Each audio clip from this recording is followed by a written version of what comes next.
بسم اللہ الرحمن الرحیم۔ ناظرین کرام، آپ دیکھ رہے ہیں 14 اگست کی خصوصی نشریات۔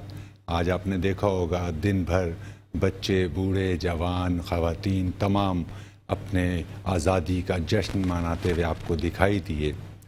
آج ہماری خصوصی نشریات میں ہمارے ملک کے اہم شخصیات آج ہماری اس بزم میں موجود ہیں، جو آج کی آزادی کے تعلق سے اور اس کی قربانیوں کے تعلق سے آپ کی سماعتوں تک اپنے خیالات پہنچائیں گے۔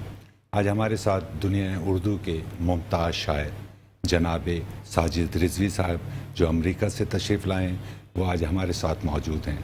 کئی کتابیں ساجد رضوی صاحب کی آ چکی ہیں، اسے پذیرائی حاصل ہو چکی ہے۔ اسی طرح ہمارے ساتھ موجود ہیں جناب ڈاکٹر رشید جمال۔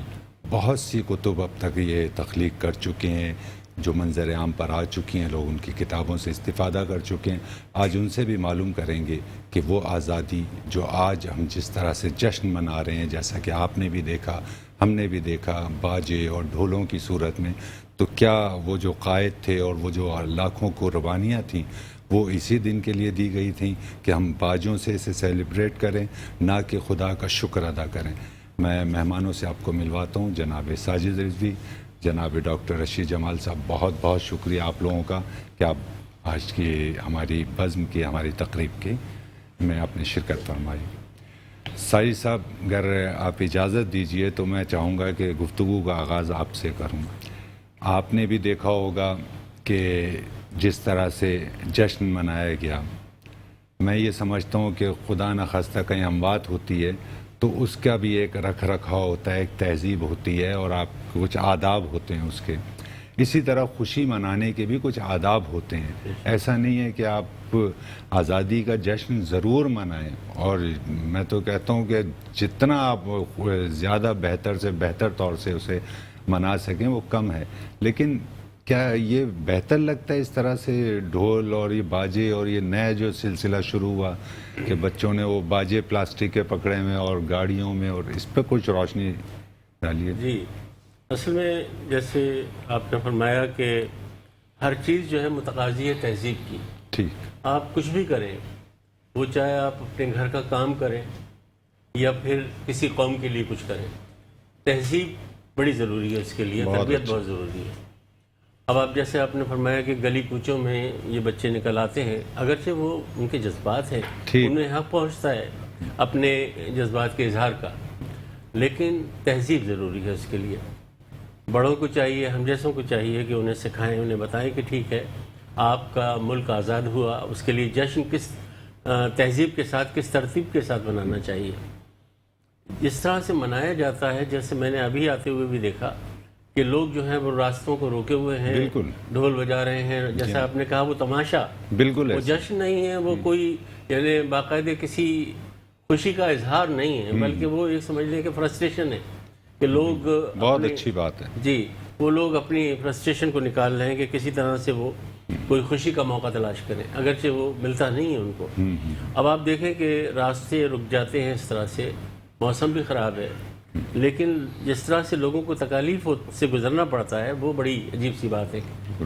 یہ کبھی ہم نے نہیں دیکھا۔ میں نے پاکستان کے اوائل کا حصہ دیکھا ہے، میں ہندوستان میں پیدا ہوا، اور اس کے بعد بہت شروع کے حالات کو مجھے یاد ہے اچھی طرح سے کہ لیٹ 50s تک مجھے یاد ہے بہت سی چیزیں، یعنی مجھے یہ بھی یاد ہے کہ اس زمانے میں آدھا نہ ایک چیز ہوتی تھی، گول پیسہ ہوتا تھا، اور وہ اس کی قیمت کیا ہوتی تھی یہ مجھے معلوم ہے، یعنی اور پھر لوگوں کے رکھ رکھاؤ کا علم ہے مجھے کہ لوگ کس طرح سے، کوئی کسی کو مہاجر نہیں کہتا تھا، بلکہ آپ مسلمان ہیں، دوسرے ہندو ہیں، تب بھی وہ کوئی آپس میں ہندو مسلمان کی بات بھی نہیں ہوتی تھی، وہ صرف یہ کہتے تھے کہ آپ آئے ہیں، خوش آمدید، اور آپ کو کس چیز کی ضرورت ہے، ہماری کس مدد کی ضرورت ہے۔ میں نے خود نے دیکھا، خود سنا، اور عرض کروں آپ سے کہ ہم راجستھان سے ہم نواب شاہ آئے تو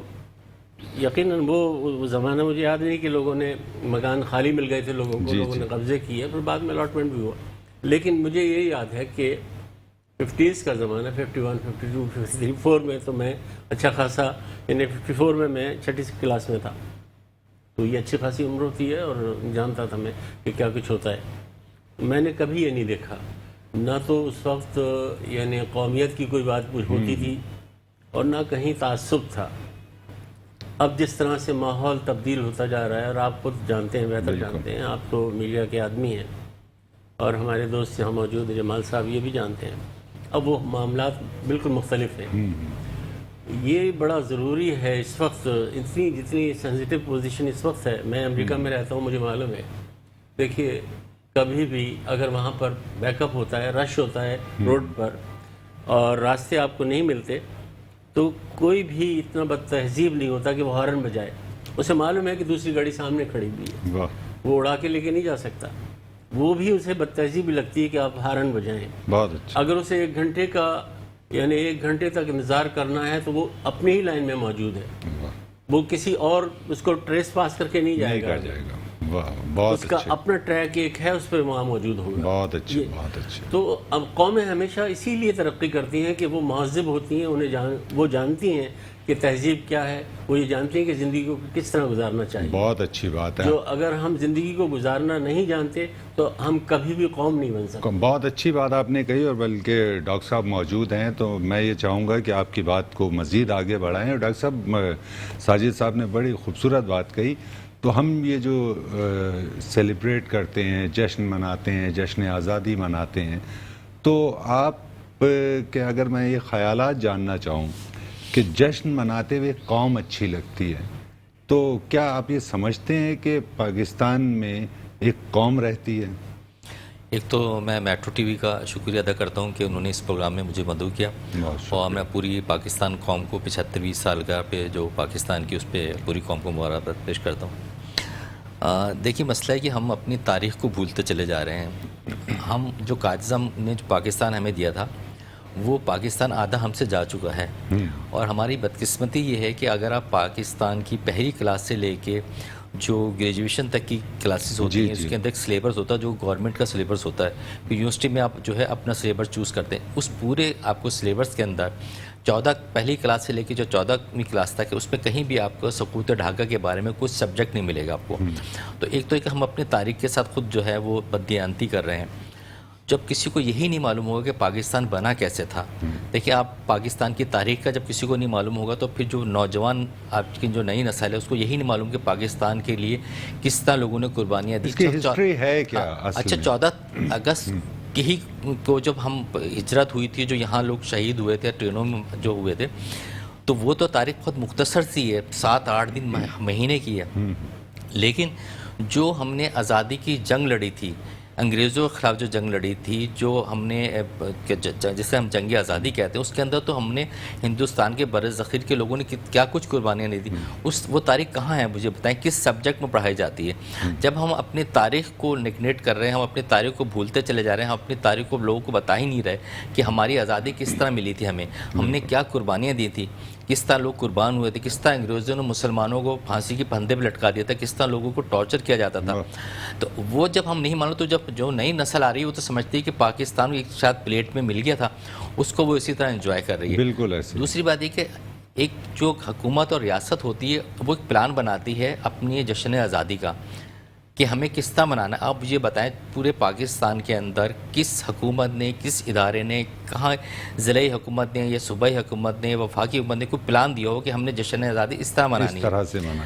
ایک وہی والی بات ہے جیسے انہوں نے کہا کہ ایک قوم تھی 13 تاریخ کو نکلی، 14 تاریخ کو جو ہے اس نے جشن منایا، 15 تاریخ کو سو گئے. آپ دیکھیں بہت سی جو ہے کمپنیز نے بڑی اچھا کمپین چلائی کہ خدا را پاکستان کے جھنڈے کی بے حرمتی نہیں کریں.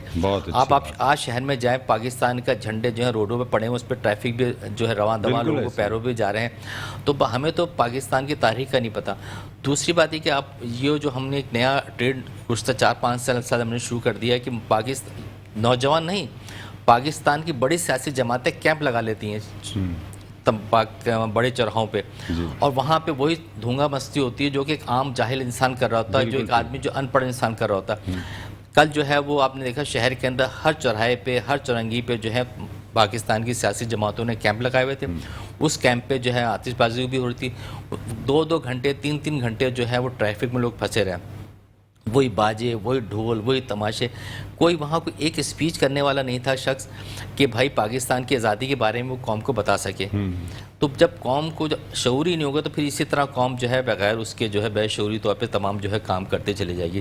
جیسے آپ نے یہ کہا کہ جو پاکستان کی آزادی کی تحریک کے حوالے سے جو ہے وہ ہمیں جو، میں تو سب کہتا ہوں کہ بھائی اگر آپ نے اپنی تاریخ کو زندہ رکھنا، اپنی قوم کو کچھ بتانا تو اپنے سلیبس میں پاکستان کی تاریخ کو شامل کریں، سقوط ڈھاکہ کی وجوہات کو شامل کریں تاکہ آنے والی نسلیں وہ غلطی نہ کر سکیں۔ تو ڈاکٹر صاحب ایسا تو نہیں ہے کہ کسی خوف کے تحت، جیسے ہم اپنے تاریخ اسلام کے تعلق سے دیکھتے ہیں تو بہت ساری چیزیں دانستہ نہیں لکھی گئیں کسی خوف کے تحت، تو پاکستان کی تاریخ کے تعلق سے بھی سقوط ڈھاکہ کو کوئی ایسا سبب تو نہیں ہے کہ لوگوں کو اس کی وہ معلومات نہ ہو یا کیا ہوا تھا کیا نہیں ہوا تھا؟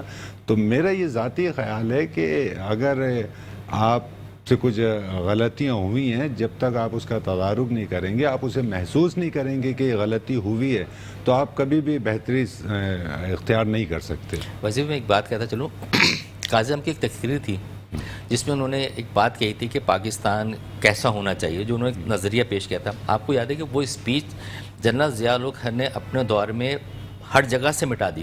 مطلب جب ایک عامی شخص اپنے بانیہ نے پاکستان کی تقریر کو تباہ و برباد کر دے اور ریکارڈ پہ سے ہٹا دے، تو اب اندازہ لگائیں کہ اس قوم کی تاریخ کس طرح زندہ رہ سکتی ہے۔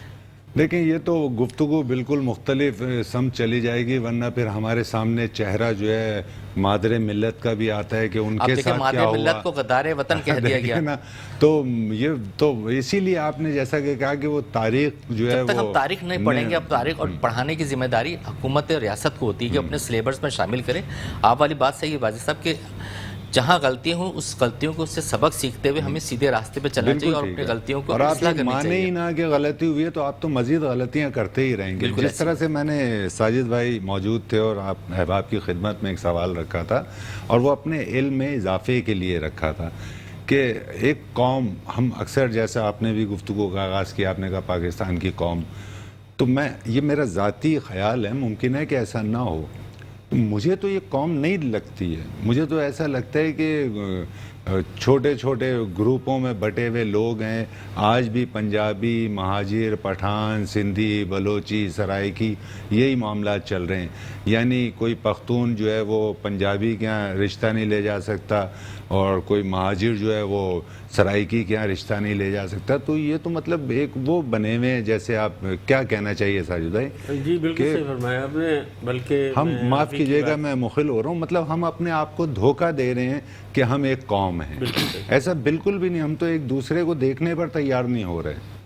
بالکل صحیح۔ ڈاکٹر صاحب مسئلہ یہ تھا کہ جب قائد اعظم نے پاکستان بنایا تو انہوں نے 3 باتیں کہی تھی، اس میں انہوں نے ایک جملہ تھا اتحاد کا، تو اتحاد کا مطلب تھا تمام پاکستانی کی جو قومیں ہیں وہ متحد ہوں گی، اس کے اندر مسلمان بھی تھے، ہندو بھی تھے، کرسچن بھی تھے، انہوں نے یہ سبق دیا تھا کہ ہم متحد ہو کے تمام پاکستان کی ترقی میں کام کریں۔ لیکن بدقسمتی کہ ابھی جو ہمارے وزیر اعظم صاحب ہیں شہباز شریف، ابھی انہوں نے ایک اسپیچ کی جس پہ مختلف جماعتوں نے اعتراض بھی کیا ہے کہ بھائی آپ نے کسی خطاب میں تمام قومیتوں کو ذکر کیا، کچھ قومیتوں کا ذکر نہیں جس پہ اعتراض ہو۔ بھائی ایز اے پاکستانی وزیر اعظم آپ کو تو بات کرنی چاہیے کہ میں پاکستانی قوم سے خطاب کر رہا ہوں، پاکستانی قوم کے لوگوں کو یہ کام کریں۔ اگر آپ تفریق کریں گے کہ جی پٹھان، سرائکی، گلگتی، تو کچھ پاکستان کے تو 4 قومیں نہیں، پاکستان کے تو 16-17 قومیں آباد ہیں، قومیتیں آباد ہیں۔ ہر قومیت اپنے کلچر کے اندر اپنی حیثیت رکھتی ہے۔ اگر آپ اس کو نظر انداز کر دیں گے یا آپ سے غلطی سے بات نکل جائے گی ذہن سے تو یقین دوسری قوم ناراض ہوگی۔ تو جب ہمارا وزیر اعظم پاکستان ہی اس طرح کی خطاب کر رہا ہوں جس کے اندر قومیتوں کو الگ الگ کریں تو یہ بات۔ دوسری بات ہماری سیاسی جماعتوں کا کردار بڑا برا رہا ہے، انہوں نے اپنے ووٹ بینک کے لیے وہ اپنے ووٹ بینک کے لیے قوم کو تقسیم کیا ہے۔ بالکل اچھی بات ہے۔ میں یہ چاہوں گا چونکہ جب ہم پروگرام کا آغاز کر رہے تھے آج کے نشریات کا تو ہمارے ذہنوں میں کچھ اور تھا، اور پھر چونکہ آپ لکھنے پڑھنے سے وابستہ احباب ہیں تو ہم صداقتوں کو پس پش نہیں ڈال سکتے۔ جو ہمیں دکھائی دے رہا ہوتا ہے ہم پورے عوام کو غلط نہیں دکھا سکتے، جو ہے اسے آپ مانیں کہ آپ ابھی تک ایک قوم نہیں ہیں، آپ نعروں تک تو ایک قوم ہیں، لیکن یہ کہ عملاً جو ہے آپ اب بھی بٹے ہوئے گروہ کی صورتوں میں ہیں، اور ایسے ہی ہے جیسے آپ غاروں میں رہ رہے ہیں. آپ جو ہے اپنے مختلف زبان بولنے والا جو ہے اس سے ہاتھ ملانا توہین سمجھ رہے ہیں، اور ہاتھ ملا بھی رہے ہیں تو مصلحتاً ملا رہے ہیں. یعنی آپ کے جو سیاسی احباب ہیں اور جو آج کل خصوصاً آپ کے معاملات چل رہے ہیں، ساجد بھائی آپ اس پر ضرور روشنی ڈالیے گا کہ آپ اگر اپنے عدلیہ کو دیکھیں تو جو میں اپنی کم علمی کی بنیاد پر یہ بات آپ کی سماعت تک منتقل کرنے کی جسارت کر رہا ہوں کہ تمام سیاستدانوں کو عدلیہ چور قرار دے چکی ہے. یعنی آپ کے ملک کی عدلیہ. تو آپ یہ بتائیں کہ کبھی آپ کہتے ہیں فلاں غدار ہے، کبھی کسی ایک فرد کی وجہ سے پوری قوم کو آپ سزا دینے لگ جاتے ہیں، کبھی آپ مطلب یہ آج کل کا جو سیاسی معاملہ آپ دیکھ رہے ہیں، اور اس پہ مجھے کم سے کم گفتگو کرنا چاہیے، زیادہ آپ سے مجھے علم حاصل کرنا چاہیے. تو میں عرض کروں، دیکھیے پہلی تو بات یہ کہ آپ نے فرمایا کہ نصاب میں شامل ہونا چاہیے، تاریخ کا حصہ بننا چاہیے ان باتوں کو کہ جن باتوں کو ہم چھپا رہے ہیں. تو ایک تو بات یہ عرض کروں کہ چھپانے سے کوئی بات چھپتی نہیں ہے، ٹھیک ہے، بلکہ یہ فطرت کا اصول ہے، قدرت کا اصول ہے کہ جس چیز کو آپ دبائیں گے وہ اور زیادہ طاقت سے. تو آپ کو بتاؤں کہ 100 سے زیادہ کتابیں ہیں سقوط ڈھاکہ پر، اور اس سے متعلق سے بھی زیادہ کتابیں ہیں، میں نے خود نے پڑھی ہیں، میرے پاس موجود ہیں. میں مخل ہو رہا ہوں، معافی چاہتا ہوں. میرا خیال ہے ڈاکٹر صاحب چاہ رہے تھے کہ حکومتی سطح پر پبلش ہو. وہ انہی کی بات عرض کر رہا ہوں. تو یہ سب کچھ موجود ہے. میں یہ عرض کروں کہ حکومت کی سطح پر اگر ان باتوں کو شامل کر دیا جائے، تھوڑا سا میں اتفاق نہیں کروں گا اس بات سے، شامل کر دیا جائے. دیکھیے سب کو یہ پتہ ہے کہ سقوط ڈھاکہ کس وجہ سے ہوا. اچھا اس میں کوئی اچھا پہلو تو نہیں ہے، اس میں فوج کا سرنڈر ہونا، اس میں بہت سی ایسی باتیں سامنے آتی ہیں کہ جب کہا جاتا ہے کہ کسی ایک جانب سے، چاہے وہ مغربی پاکستان یا مشرقی، تو کہا یہ جاتا ہے کہ مغربی پاکستان کی طرف سے وہ فرائض ادا نہیں کیے گئے بلکہ زیادتیاں کی گئیں، اور فوجیوں نے بھی وہ نہیں، وہ میں مخل ہو رہا ہوں، آپ کی معافی چاہتا ہوں. میں رشید بھائی کی بات کو پھر وہ درمیان میں لاؤں گا کہ اصل میں ہم جو نشاندہی چاہ رہے تھے اور یہ چاہتے تھے کہ اس چیز کو واضح کیا جائے، نوجوان نسل تک یہ بات پہنچے، تاکہ آپ یہ مانیں کہ ہم سے یہ ہو چکا ہے، اب ہم یہ نہیں کرنا چاہتے. بالکل، میں اسی بات پر اور لیکن میں چونکہ وہ ایک جملہ جی کہ آپ نے دیکھا تھا کہ ابھی گزشتہ سال یوم سقوط ڈھاکہ منایا گیا، اس کے لیے مخالفت ہوئی باقاعدہ سرکاری طور پر بھی اور تنظیموں کی طرف سے بھی کہ آپ کیوں منا رہے ہیں، یہ تو ایک سیاہ دن ہے، اس سیاہ دن کو آپ کیوں منا رہے ہیں. تو سیاہ دن کو سیاہ دن کے طور پہ منا لیں، اس سے پتہ تو چلے گا کہ آپ کا یہ سیاہ دن رونما کیوں ہوا. بالکل ٹھیک، جیسی آپ کی بات ہے، آپ نے فرمایا، تو یہ تو پتہ چلے گا اس دن تقریریں کریں آپ کہ یہ سیاہ دن ہماری خامیوں کی وجہ سے ہوا، یا یہ سیاہ دن فلاں کی خامیوں کی وجہ سے. اور ہم اپنی خامیوں سے کچھ سیکھ نہیں رہے. جو آج کے موجودہ جو سیاسی حالات ہم دیکھ رہے ہیں، ہمیں نہیں لگتا کہ ہم نے اپنی اغلاط سے، اپنی غلطیوں سے، اپنی کوتاہیوں سے کچھ سیکھا ہے. اور میں تو چونکہ وہ آپ نے درمیان گفتگو آرمی کے حوالے سے بھی بات کی تھی، تو میں بلا شبہ یہ بات کہتے ہوئے کوئی آر محسوس نہیں کرتا کہ یقین جانیے یہ پاکستان کی آرمی ہے کہ جس کے سبب سے اب بھی ملک قائم ہے. وگرنہ اگر ہم ان سیاستدانوں پہ بھروسہ کر لیں تو وہ تو سقوط ڈھاکہ تو بہت چھوٹا واقعہ لگے گا، یہ تو سب کچھ دے کے بیچ باج کے بیٹھ جائیں. المیہ تو یہ ہے کہ دیکھیے فوج ہر طرف اور ہر چیز کی حفاظت کر رہی ہے.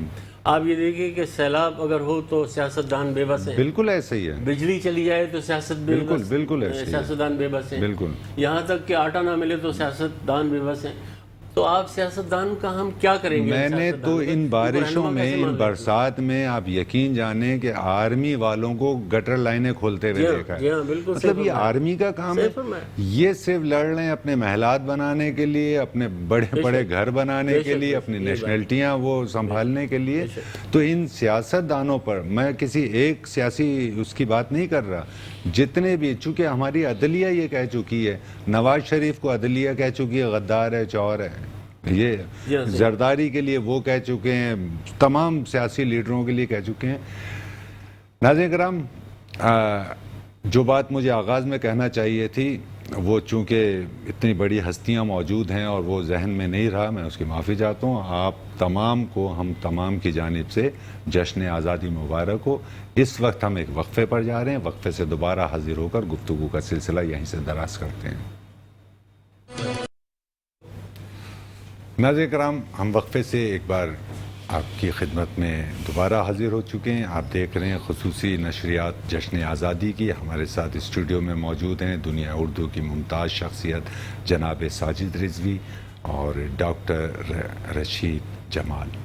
خوبصورت گفتگو فرما رہے تھے. ہم ایک بار سلسلہ گفتگو کا وہیں سے دراز کرتے ہیں جہاں سے منقطع ہوا تھا. ہم گفتگو کر رہے تھے اور آپ کی گفتگو سے استفادہ کر رہے تھے، اور اگر آپ اجازت دیجئے ڈاکٹر صاحب تو بہت مشکلوں سے وقت نکال کر ہماری بہت درخواست پر تشریف لائے ہیں ساجد رضوی صاحب، تو ان سے کوئی نظم، کوئی کلام سماعت کر لیا جائے. اگر آپ کو ناگوان نہ گزرے ساجد بھائی. جی میں پیش کرتا ہوں. سب سے پہلے یہ کہ مشکلوں سے نہیں، آپ کی محبت میں بہت شکریہ، اور یہ محبت جاری رہے گی. اور اس میں ایک بات میں اور ویسے بھی پاکستان کی محبت کا قائل اور بالکل معترف ہوں، تو اور میں مخل ہوں آپ کی گفتگو میں. ایک بات اور واضح کر دوں کہ میں تمام ٹیم کی جانب سے میٹرو ون نیوز چینل کے CEO عامر مسعود شیخ صاحب کی جانب سے آپ دونوں احباب کا بہت شکریہ ادا کرتا ہوں کہ آپ انتہائی برے موسم میں بہت خوبصورت موڈ کے ساتھ یہاں تشریف لائے. نہیں، آپ کی محبت اور پھر پاکستان کی یوم دن ہے تو لیکن ہر مشکل کاٹتی یہاں آنا ضرور. تو ساجد بھائی کچھ عطا کیجیے. سب سے پہلے تو اپنی پاکستانی قوم کو مبارکباد پیش کرتا ہوں آج کے جشن آزادی کے سلسلے میں، اور یہ نظم اسی سلسلے میں عرض کرتا ہوں. ضرور. قصہ عہد وفا پھر ہمیں یاد آیا ہے. واہ. قصہ عہد وفا پھر ہمیں یاد آیا ہے، آج تاریخ نے تاریخ کو دہرایا ہے. واہ. قصہ عہد وفا پھر ہمیں یاد آیا ہے، کیا کہنے. آج تاریخ نے تاریخ کو دہرایا ہے. یہی تاریخ کہ ہر لمحے موجود میں ہے. بہت اچھے. یہی تاریخ کہ ہر لمحے موجود میں ہے. واہ. یہی تاریخ کے ساتھ موجود میں ہے. واہ. اسی تاریخ نے تاریخ کا رخ موڑا ہے. واہ. اسی تاریخ نے تاریخ کا رخ موڑا ہے. قوت فہم و فراست کی بدولت جس نے واہ. ایک صنم خانہ تاریخی یہ شب توڑا. کیا کہنے. کیا کہنے. واہ. اسی تاریخ نے تاریخ کا رخ موڑا ہے. قوت فہم و فراست کی بدولت جس نے ایک صنم خانہ تاریخی یہ شب توڑا ہے. آہا. اسی تاریخ نے اس قوم کی تاریخ لکھی. واہ. اسی تاریخ نے اس قوم کی تاریخ اسی تاریخ نے اس قوم کی تاریخ لکھی. کوئی تاریخ نہ کر پائے گی زنجیر جسے، کوئی تاریخ نہ کر پائے گی زنجیر جسے. اسی تاریخ نے اس قوم کو تدبیر بھی دی. واہ. اسی تاریخ نے خواب کی تعبیر بھی دی. بہت اچھے. بہت اسی تاریخ نے اس قوم کو تدبیر بھی دی. اسی تاریخ نے خواب کی تعبیر بھی دی. اب یہ تدبیر یہ تاریخ سنبھالی جائے. واہ. اب یہ تدبیر یہ تاریخ سنبھالی جائے، یعنی تاریخ کو تاریخ بنا لی جائے. بہت اچھے. یعنی تاریخ کو تاریخ بنا. کیا کہنے. کیا کہنے. کیا کہنے. بہت اچھے. بہت اچھے. وہ ڈاکٹر صاحب اور ساجد بھائی آپ موجود ہیں تو ہمارے ساتھ بہت خوبصورت سنگر استاد خادم حسین موجود ہیں، ان کے ساتھ طبلے پر طارق موجود ہیں، تو ہم چاہیں گے کہ آج ان سے بھی وطن کے تعلق سے کچھ سنیں. بالکل ضروری ہے. خادم بھائی کچھ عطا کیجیے.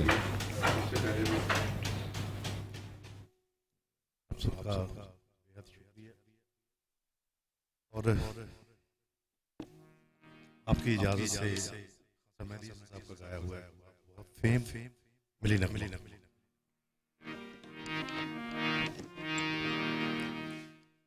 اس چمن کے پھولوں پر رنگو آب تم سے، اس زمین کا ہر ذرہ آفتاب تم سے ہے.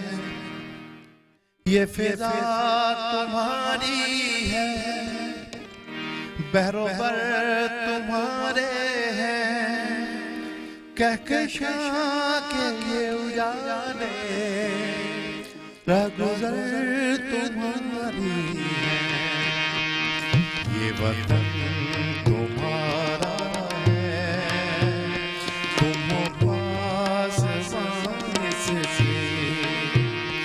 یہ چمن تمہارا ہے تم ہو نغمہ سے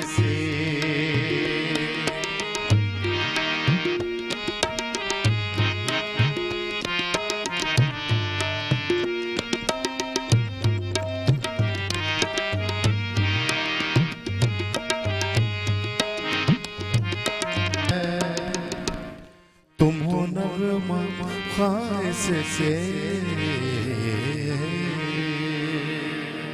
بہت شکریہ تھینک یو کیا خوبصورت انداز سے آپ نے ادائی آپ کی تھی خوبصورت آپ نے کلام پیش کیا. تو ساجد بھائی جیسا کہ ہم ان خادم کو سماعت کرنے سے پہلے گفتگو کر رہے تھے اور آپ کی گفتگو سے استفادہ کر رہے تھے, ڈاکٹر صاحب موجود ہیں, تو میرا جی چاہتا تھا کہ ڈاکٹر صاحب سے ایک اور میرے دل و دماغ میں سوال تھا وہ ان کی خدمت میں قائم کرنے کی جسارت کروں.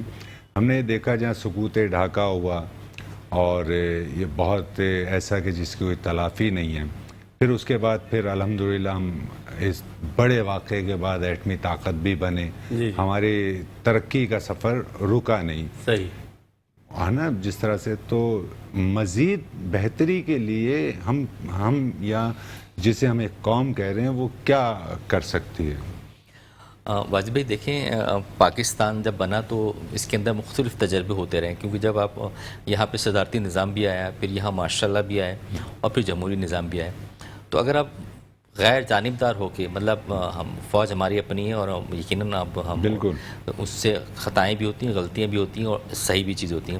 ایوب خان کا جب دور تھا تو وہ پہلی دفعہ تھا پاکستان جب 10 سال اسٹیبلشڈ ہوا, وہاں صنعتیں بھی لگیں اور کیا کہتے ہیں زراعت کے اندر بھی کام ہوا, نہری نظام آیا. تو ایوب خان کے 10 سالہ دور کے اندر پاکستان بہت مضبوط ہوا, اس میں کوئی شک نہیں. ٹھیک ہے وہ عامر تھے جیسا بھی تھا لیکن ایک آیا. پھر اس کے بعد جب آپ بھٹو صاحب کے بعد سے آپ کنٹینیو چلتے رہے, جنرل ضیاء تک اور جنرل ضیاء کے بعد پھر یہ بے نظیر بھٹو تک, ملک کے اندر جو ہے سیاسی استحکام نہیں تھا. 3 سال کوئی حکومت آتی تھی, پھر کوئی حکومت آتی, اور جب کسی حکومت کا تختہ لڑتا تھا دوسری سیاسی جماعت اس کو گرانے کے لیے اسٹیبلشمنٹ کا حصہ ہوتی تھی. بالکل ایسے. تو آپس میں ان کے اختلافات نے ملک کو نقصان پہنچایا. پھر آپ نے دیکھا پرویز مشرف کا دور آیا, آپ دیکھو پاکستان کی ترقی کہاں تک پہنچی, ڈالر کہاں جا کے گرا پاکستان, اور خاص طور جب ہم کراچی کی بات کرتے ہیں تو کراچی کا نقشہ ہی بدل گیا تھا مشرف کے دور میں, اور پھر پاکستان کی دنیا کے اندر ایک نام پیدا ہوا. لیکن پھر وہی بات ہے جب مشرف صاحب چلے گئے تو پھر جو باقی حکومتیں آئیں تو آپ نے دیکھا کہ پھر وہ جو آج جو ہے پاکستان کی معیشت تباہ برباد ہو گئی ہے. تو پہلے تو ہمیں یہ سوچنا چاہیے کہ پاکستان جس خطے میں رہتا ہے موجود ہے اس کے اندر ہم فوج کو پاکستان کی سیاست سے الگ نہیں کر سکتے. ابھی آپ 2 سے 3 دن پرانی بات دیکھیں کہ جب بھی پاکستان کو پرابلم ہوتی ہے تو آرمی چیف جاتے ہیں اور پاکستان کو ریلیف دلواتے ہیں. بالکل ایسے. تو باہر کی جب دنیا میں جب کوئی چیز مانگنے جاتے ہیں وہ یہ دیکھتے ہیں کہ جو مانگنے آ رہا ہے یا ہم سے لینے آ رہا ہے اس کی ورتھ کتنی, طاقت کتنی ہے, آیا وہ ایماندار ہے یا نہیں. تو بدقسمتی سے میں یہ کہوں گا کہ پاکستان کے سیاستدانوں کو جہاں پاکستان کی عوام پسند نہیں کرتی, باہر کے لوگ بھی ان کو اس نگاہ سے نہیں دیکھتے کہ ان پہ بھروسہ کیا جائے. تو پاکستان کی فوج اور اس کے سربراہ ہوتے ہیں جن کی پہ وہ اعتبار کرتے ہیں, ان سے پھر بات کرتے ہیں, گفتگو کرتے ہیں. میں تو سمجھتا ہوں کہ پاکستان کی جو فوج ہے اس کی وجہ سے پاکستان آج موجود ہے اور شکل میں موجود ہے. اللہ تعالیٰ اس کو اور مضبوط کرے تو پاکستان کی جو ہے, اب دیکھیں پاکستان کے اندر سیاست کا ایک طرف انڈیا, پھر افغانستان, پھر اور ممالک, تو ہر وقت پاکستان کے خلاف سازشیں ہوتی رہی ہیں, لیکن اس کے باوجود پاکستان کی فوج نے جمہوریت بھی کنٹینیو رکھا. بالکل. اور اس کو اب مسئلہ یہ ہے کہ میں چاہتا ہوں کہ پاکستان کی سیاسی جماعتیں میں تھوڑا سا شعور آ جائے. یہ جو ایک دوسرے کو گرانے کی کوشش کرتے ہیں, اور پھر آپ دیکھیں نا, میں سیاسی جماعتوں کا ذکر نہیں ہونا چاہیے, ہم یوم پاکستان کی آزادی کی بات کریں, لیکن جب ہم پاکستان کی بات کرتے ہیں جب ایک سیاسی جماعت کو گرانا ہوتا ہے تو دوسری سیاسی جماعت جو ہے وہ اعلیٰ کار بن جاتی ہے اور وہ پھر وہ حکومتوں کو توڑتی ہے, گراتی ہے. اس سے پاکستان کی جو ہے وہ 5 سال عمران خان کو پورے کر دینے چاہیے تھے. ویسے میں بڑی معافی چاہ رہا ہوں, آپ کی بات سے میں اتفاق کر رہا ہوں, لیکن اس کے علاوہ میرے ذہن میں ایک بات ہے, وہ میں چاہتا ہوں ساجد بھائی موجود ہیں اور آپ کی سماعت تک لاؤں.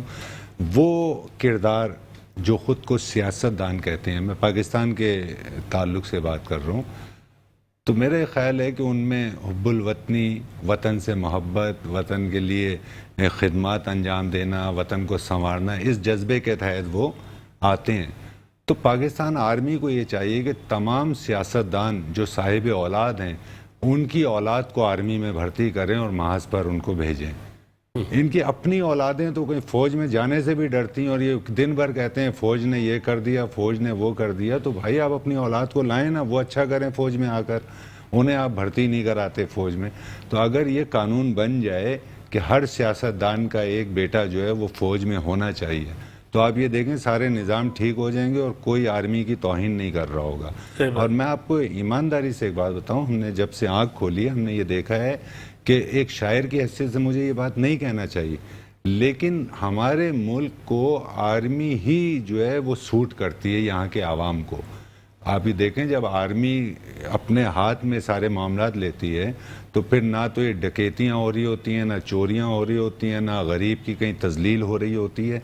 ہمارے سویلین جب آتے ہیں تو یہ تو صرف غریبوں کو ذلیل کرنے کے لیے آتے ہیں۔ آپ اندرون سندھ چلے جائیں، آپ بلوچستان چلے جائیں، آپ کراچی، اب تو آپ کو اندرون سندھ جانے کی بھی ضرورت نہیں ہے، اس لیے کہ اس کی بہترین تصویر آپ نے الحمدللہ کراچی کو بنا دیا ہے۔ آپ پہلے تو آپ یہ مثال بھی دے دیتے تھے کہ کراچی جو ہے وہ بہت خوبصورت شہر ہے اور اندرون سندھ کا یہ حال کر دیا، وڈیروں نے، جاگیرداروں نے پیسہ نہیں لگایا۔ بھائی کراچی میں تو لگا تھا پیسہ، وہ پیسہ کہاں ہے؟ کراچی کو تو آپ نے سندھ سے بھی زیادہ برباد کر کے رکھ دیا۔ تو پھر وہ ہم نہیں چاہتے کہ آج یہ بات ہو، لیکن کیا کی جائے کہ آپ احباب کی موجودگی میں یہ بات نہیں ہوگی تو کہاں ہوگی۔ لیکن ہم بار بار یہ ضرور کہتے رہیں گے کہ آپ کو جشن آزادی مبارک ہو، اور میں بار بار یہ چاہوں گا کہ گفتگو کا وہ سمت جو ہے وہ تبدیل ہو۔ اور آپ کی گفتگو میں مخل ہوا تھا آپ کے آخری جملے تھے کہ عمران کو 5 سال مکمل کرنا دینا چاہیے۔ دیکھیں جمہوریت جب بھی مضبوط ہوتی ہے نا کہ جب آپ ہر کو ٹرمپ دیں اور پھر 5 سال کے بعد جب الیکشن ہوں گے تو عوام اس کو کرے گی، لیکن ہمارے ہاں بدقسمتی تھی کہ سیاسی جماعتیں ہی ایک دوسری سیاسی جماعت کے خلاف جو ہیں وہ محاذرائی کر رہی ہوتی ہیں۔ اب جہاں تک دیکھیں 75 سال پاکستان کے گزر گئے، پاکستان سے کے بعد جو قومیں آزاد ہوئیں، جو ممالک آزاد ہوئے، آج وہ دنیا میں بہت ترقی یافتہ ہیں۔ ہماری بدقسمتی یہ ہے کہ ہم جو ہے پاکستان کی صحیح سمتی نہیں متعین کر سکے، جو کاظم کے اصول تھے، جو نظریات سے، جو فرمودات تھے، ہم نے اس پہ عمل ہی نہیں کیا۔ ہم نے یہ سب دو کام کیے کہ کاظم کی تصویر جو نوٹ پہ لگا دی ہے، اور ایک تصویر ہم جو ہے اپنے جو ہمارے بیوروکریٹس ہوتے ہیں، جو وزیر ہوتے ہیں، ان کے کمرے میں لگی ہوئی ہوتی ہے، ہم اس کے سائے میں پھر سارا کرپشن کر رہے ہوتے ہیں۔ بالکل ایسے ہی ہے۔ تو بہتر یہ کہ ہم اپنی لائن آف ایکشن بنائیں، اس ایکشن میں یہ ہوگی تو ہم سے پہلے پاکستان کے اندر ایجوکیشن ہونی چاہیے۔ دیکھیں ایجوکیشن ہوگی، اصل معاملہ یہ ایجوکیشن ہوگی تو پاکستان ترقی کر سکے گا۔ ہم اس وقت پاکستان کے اندر میں سمجھتا ہوں کہ 30% لوگ ایسے ہوں گے جو ایجوکیشن کر رہے ہوں گے، پھر پاکستان کے اندر جو غربت ہے، پھر پاکستان کے اندر جو ہے وہ صحت کے معاملات ہیں۔ تو بنیادی چیزیں یہ ہیں کہ پاکستان کے اندر سب سے پہلے کرپشن کا خاتمہ ہونا چاہیے۔ جب کرپشن ختم ہوگی، جو باہر جو پیسہ پڑا ہوا ہے، ایک پاکستان کے اندر کوئی ایسا سسٹم ہونا چاہیے کہ بھئی پاکستان کا کوئی بھی پیسہ جو سیاستدان ہے اس کا پیسہ باہر نہیں ہونے، جائیداد نہیں ہونے چاہیے۔ جو شخص باہر پیسہ رکھ رہا ہے، جائیداد بنا رہا ہے، وہ الیکشن لڑنے کے قابل ہے۔ کچھ نہ کچھ ہمیں اپنے ایک ملک اور قوم کو بچانے کے لیے کوئی ایسے سخت اقدامات کرنے ہوں گے ہمیں۔ ابھی کیا ہوا کہ جو ساری نو جماعتیں آئی ہیں، انہوں نے کیا کیا، سارا ان کا زور جو نیب کے اندر کی ترمیم کو تبدیل کرنا ہے۔ وہ جو سیاستدانوں نے کرپشن کی، اس کو گرفتاری کے لیے، اس کو بہتر کرنے کے لیے کچھ نہیں کر رہے ہم، تو ہم جو ہے وہ واپس اسی جو ہے گند میں گر رہے ہیں۔ میں ایک لمحہ لوں گا آپ سے، دیکھیں پاکستان کی فوج کو، پاکستان کے سیاستدانوں کو اور اسٹیبلشمنٹ کو بیٹھنا چاہیے، پاکستان کا ایک لائن آف ایکشن بنانا چاہیے کہ ہمیں یہ کام کرنے چاہیے۔ دیکھیں تو پاکستان اگر جب فوج جب کسی معاملے میں آتی ہے، ایکشن لیتی ہے، وہ چیزیں آپ نے دیکھا وہ ہو جاتی ہیں، ایسا ممکن نہیں کہ نہیں ہوتی ہیں۔ تو میں سمجھتا ہوں کہ ہمیں پاکستان کے کو آنے والے آگے جب ہم 25 سال کے بعد پاکستان کا 100واں جشن آزادی منا رہا ہوں، انشاءاللہ منا رہا ہوں، تو ہم پاکستان کے اندر ترقی یافتہ قوم نہ کہیں بلکہ ہم ترقی پذیر قوم کی وجہ ہم اپنے آپ کو ترقی یافتہ قوموں میں شامل کر رہے ہیں۔ ہم یہ کہہ رہا ہوں کہ ہمارے ہاں ایجوکیشن اتنی ہو گئی، ہمارے دیکھیں بنگلہ دیش میں ہم سے زیادہ ایجوکیشن ہے، بنگلہ دیش میں ہم سے زیادہ جو ہے وہ روپے کی قیمت جو ہے وہ ہم سے زیادہ ہو گئی ہے۔ تو بہتر ہے ہمیں اپنے ساتھ والے ممالک سے سے سبق سیکھنا چاہیے اور ایمانداری کے ساتھ اب اس ملک کو بہتری کی طرف چلانا چاہیے. بالکل. وہ رشید بھائی آپ تو ڈاکٹر صاحب آپ نے کہا کہ 100واں جشن ہم منا رہے ہوں, الحمدللہ اللہ کرے ایسا ہو اور ہم ترقی کریں. میں کہتا ہوں آپ ترقی نہ کریں, آپ صرف ایک قوم بن جائیں, یہی ایک ترقی ہے آپ کی. آپ ان باتوں سے نکل جائیں کہ یہ شیعہ ہے, یہ سنی ہے, یہ مہاجر ہے, یہ پٹھان ہے, یہ سرائکی ہے, یہ بلوچی ہے. جب تک آپ ان باتوں سے نہیں نکلیں گے آپ ایک قوم نہیں بنیں گے اور ملک کو ترقی کی راہ پر ایک قوم ہی گامزن کر سکتی ہے. بالکل آپ ٹھیک ہے. اور پھر یہ کہ وہ جو آپ کی بنیادی طاقت ہے, آپ کی آرمی, آپ مسلسل اب جو ہم سیاستدان دیکھ رہے ہیں وہ مسلسل ان کی تذلیل میں لگے ہوئے ہیں. وہ میں ان پارٹیوں کا کیا نام لوں, وہ آپ سے اور ہم سے ڈھکے چھپے تو نہیں ہیں. کم از کم وہ آپ تو اس طرح برائی کر رہے ہیں جیسے پاکستان کی فوج نہیں ہے, وہ کوئی ہندوستان کی فوج ہے جس کے لیے آپ یہ کلمات ادا کر رہے ہیں. تو یہ چیزیں نہیں ہونی چاہیے. اپنے وطن سے محبت. ایک جملہ کہتا چلوں, جی جو لوگ اس وقت پاکستان فوج پہ تنقید کر رہے ہیں وہ بہت احسان فراموش لوگ ہیں. انہیں سوچنا چاہیے کہ یہی لوگ تھے جو ان کو لے کے آئے تھے اور کس سے اپنے مقصد کے نہیں لائے تھے. وہ جو لائے تھے اس لیے لائے تھے عمران خان کو, تحریک انصاف کو, کہ وہ پاکستان کی بہتری کے لیے کریں گے. بالکل. انہوں نے اپنے فائدے کے لیے کوئی فوج نے کام نہیں. وہ یہ چاہتے تھے کہ وہ 2 بڑے چور تھے اس کے مقابلے میں ان کو لائے تھے تاکہ یہ پاکستان کی بہتری کے لیے کچھ کر سکیں گے. لیکن انہوں نے بھی وہی کام کیے جو سابقہ حکومتیں کرتی تھیں. بالکل ایسے. تو یقیناً فوج کو مایوسی ہوئی ان سے, اور وہ یقیناً ملک کی تحفظ کے لیے, ملک کی بقا کے لیے جو کر سکتے ہیں وہ کر رہے ہیں. بالکل ایسے ہی ہے. ہم نے ساجد بھائی جیسا ہم دیکھ رہے ہیں, ہم اس سے قطع نظر وہ لیفٹسٹ اور رائٹسٹ اور ان تمام ان چیزوں کو ہٹا کر پیور جو ہم اپنے سامنے دیکھ رہے ہیں معاملات, کہ ہمیں تو نہیں لگتا کہ موجودہ سیاستدان جو ہیں وہ اس قوم کی کوئی بہتری کر سکتے ہیں. یعنی ہم جس شہر میں موجود ہیں یہاں پر بھی مطلب ہم نے سیاست کی وہ سطح بھی دیکھی ہے کہ وزیر اعظم یہاں کی شہر کی حکومت جسے بہتر سمجھتی تھی وہ وزیر اعظم بنتا تھا. آج وہی حال ہے کہ یعنی پہلے جو حالات تھے اس سے بھی بدتر حالات میں شہر بھی پہنچ گیا اور شہر میں رہنے والے بھی پہنچ گئے. تو ہمیں ڈپینڈ کرنا چاہیے اپنی آرمی پر, اور یہ تو ان کا احسان ہے کہ وہ بہت محدود وسائل میں رہتے ہوئے سرحدوں کی بھی حفاظت کر رہی ہے اور ہم لوگوں کی بھی حفاظت کر رہے ہیں وہ. تو ساجد بھائی اس نظریے کو آپ کس طرح سے دیکھتے ہیں؟ میں عرض کروں کہ دیکھیے جیسے آپ نے قوم کی تکمیل کی بات کی, تشکیل کی بات کی, قومیں کبھی اس طرح تو بنتی ہی نہیں ہیں. دیکھیے ہمارے جتنے رہنما ہیں, ان کو رہنما کیا کہیں آپ بتائیے, کہ جن کی تمام جائیدادیں باہر ہیں, تمام دلچسپیاں باہر ہیں. بالکل بالکل. میں بے انتہا لوگوں کو جانتا ہوں جو امریکہ میں موجود ہیں, ان کے سب کچھ وہاں پر پڑھ وہ وہاں رہے ہیں, اور ان کی تمام جائیدادیں وہاں پر ہیں. جو کچھ پاکستان سے انہیں حاصل ہوا وہ وہاں لے گئے. بالکل. تو جب آپ میں قومیت کا جذبہ ہی نہیں ہوگا تو قوم کیسے بنے گی؟ بالکل. اور رہنما بناتے ہیں قوم کو, یعنی یہ رہنما ہیں وہ کسی قوم کی ساخت کرتے ہیں, کسی قوم کی تشکیل کرتے ہیں. خوبصورت. جب رہنما ہی نہیں ہوں گے تو آپ کی قوم کیا بنے گی؟ بالکل. دوسری بات دیکھیے, قوم بننے کے لیے حضور اکرم کے زمانے میں یعنی سب سے جو بڑا انقلاب تھا وہ حضور اکرم کا زمانہ تھا, کہ جب کہا گیا کہ دوہرے قانون نہیں چل سکتے, ایک انسان کے لیے یا انسانیت کے لیے ایک ہی قانون ہونا چاہیے, وہ چاہے غریب ہو امیر ہو, وہ کمتر ہو یا برتر ہو, اس کے لیے ایک ہی قانون ہوگا. اور یہاں تک کہہ دیا گیا کہ ٹھیک ہے اگر میری بیٹی بھی کوئی جرم کرتی ہے تو اس کی سزا میں دوں گا. تو یہ جب یہ بات موجود ہو اور یہ جذبہ, اگر کاش وہ جذبہ جو اس زمانے کا تھا وہ اب آ جائے اور کسی طرح سے یہاں ٹرانسفر ہو, تو یقینی طور پہ یہ قوم بن سکتی ہے. بالکل ایسے ہم میں تمام چیزیں موجود ہیں قومیں بننے کے لیے, جو قومیں ضروری ہوتی ہیں, جو قومیت کے لیے تمام چیزیں موجود ہیں. بالکل. رہنما اچھے نہیں ہیں جو قوم بنا سکتے. بالکل آپ نے بجا فرمایا. ہم جیسے ڈاکٹر صاحب ہم یہ دیکھتے ہیں, جیسے میں نے آغاز گفتگو میں کہا کہ ہماری عدلیہ نے, ہم ڈیپینڈ کرتے ہیں نا کہ جو عدلیہ نے کہا ہے وہی بہتر ہے. یعنی آپ کے یہاں جتنے سویلین ہیں وہ تمام تو عدلیہ انہیں چور کہہ چکی ہے. اس سے آپ کی بات کاٹ رہا ہوں, اس سے بڑا ظلم و جبر کیا ہو سکتا ہے کہ آپ عوام جو ہیں بنیادی حقوق سے محروم ہیں. بالکل. بنیادی حقوق میں عرض کر دوں آپ سے کہ بنیادی حقوق یہ ہیں آپ کے کہ آپ آزاد زندگی گزاریں. بنیادی حقوق یہ ہے کہ آپ کو روزگار ملنا چاہیے. بالکل. بنیادی حقوق یہ ہے کہ جو آپ کی زندگی کے لیے ضروری اشیاء ہیں وہ ملنا چاہیے. بالکل. تمام فراہم ہونا چاہیے. سرکار کی ذمہ داری ہے, یہ کچھ نہیں ہو رہا. بنیادی حقوق تو بہت دور کی بات.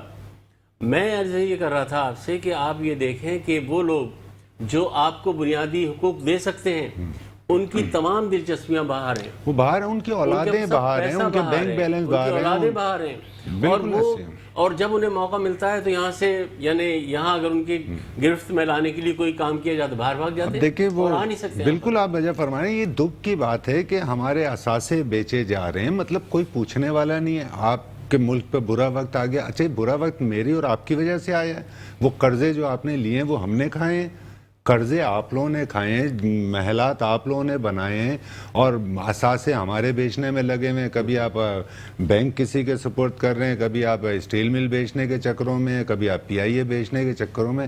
اور بھائی وہ پیسہ جو آپ لوگ چورا کے لے گئے ہیں وہ لے کر آئیں، اثاثے مت بیچیں ہمارے۔ بہرحال وہ پھر وہی گفتگو ہم نے بارہا یہ چاہا کہ ہم گفتگو کا سمت جو ہے وہ مختلف رکھیں، لیکن دل جلتا ہے، تکلیف ہوتی ہے۔ مطلب آپ ہمیں بار بار بتاتے ہیں پاکستان اتنے کا مقروض ہو گیا، بھئی ہم ہوئے، ہم نے لیا آپ سے قرضہ، مطلب عام عوام نے کیا لیا سب سے آپ بڑی سے؟ بات یہ کہ یعنی ایک دوسرے پر الزام یہ ہوتا ہے کہ انہوں نے تمام جو ہے قوم پر بوجھ ڈال دیا ہے، ہاں بوجھ ڈال دیا قوم پر، قرضوں کا بوجھ، اب ایک دوسرے پہ کہہ رہے ہیں بھئی یہ اربوں روپے، معاف کیجیے گا، جو اربوں روپے آئے بطور قرضہ، اس میں سے آپ کو کچھ ملا ہے؟ کوئی آپ کو کچھ ملا ہے؟ یا جتنے لوگ بیٹھے ہیں بھئی ہم پہ تھوڑی لگا ہے، الٹا وہاں سے بھی قرض آپ لے رہے ہیں، ہماری بھی آپ چمڑی اتار رہے ہیں، اور اس کے بعد یہ کہہ رہے ہیں کہ یار قوم کا برا حال ہے۔ ترقی کہیں نظر نہیں آ رہی۔ ترقی نظر نہیں آ رہی۔ عجیب سے دیکھیں صورتحال آپ دیکھیں، یعنی قوم کے لیے اگر فرض کریے کوئی بہتری کی کوئی صورت نظر آتی ہے تو اب وہ چین اگر آپ کو کوئی امداد دیتا ہے، فرض کریے وہ کہتا ہے کہ جی آپ یلو ٹرین چلائیں، گرین ٹرین چلائیں، فلاں چلائیں، آپ کو وہ قرضہ دے دیتا ہے، آپ وہ اسٹیبلش کر دیتے ہیں یہاں پر۔ اس کے ریئیکشن میں ظاہر ہے جب آپ کی ٹرینز چلیں گی، آپ کی بسز چلیں گی، تو اس کے ریئیکشن میں جو ٹرانسپورٹرز ہوتے ہیں نا وہ اپنی منمانی کرنے لگتے ہیں۔ بالکل ایسے ساجد بھائی، میں چاہتا ہوں، بار بار میں نے باہر یہ کہا، ہم نہیں چاہتے کہ اس طرح ہم گفتگو کریں، لیکن کیا کریں، ہم مخلص ہیں، ہمیں محبت ہے اپنے وطن سے، اور ہم یہ چاہتے ہیں کہ اس کا بہتر ہو، چونکہ اب ہمیں اس ماحول کو تبدیل کرنا ہے، تو شاید اسی لیے ہم نے خادم بھائی کو آج مدعو کیا ہوا ہے، اور ان سے درخواست کرتے ہیں کہ پاکستان کے تعلق سے کوئی اچھا سا نغمہ پیش کریں اور ہماری بھی کیفیات تبدیل کریں۔ اور بلکہ آپ اجازت دیجئے تو پروگرام کو بھی اختتام کرتے ہیں اور آف دی کیمرہ ہم گفتگو کریں گے۔ ناظرین کرام، آپ 14 اگست کی خصوصی نشریات دیکھ رہے تھے، ہمارے ساتھ مہمان تھے جناب ساجد رضوی صاحب، جو ہمارے دنیا اردو کے ممتاز شاعر ہیں۔ ہمارے ساتھ ڈاکٹر رشید جمال موجود تھے، جنہوں نے کئی کتب ان کی آ چکی ہیں، اسے پذیرائی حاصل ہو چکی ہے۔ آج ان سے تفصیلی اس طرح سے گفتگو نہیں ہوئی جو ان کا خاصہ ہے، جو ان کی شخصیت ہے، جو ان کی علمیت ہے، اور آئندہ ہم انہیں پھر زحمت دیں گے اور ان سے تفصیلی گفتگو کریں گے۔ پروگرام اپنے اختتام کو پہنچتا ہے، اپنے میزبان قیصر وجدی کو اجازت دیجیے اور خوبصورت نغمہ بھی سماعت کیجیے۔ اللہ حافظ۔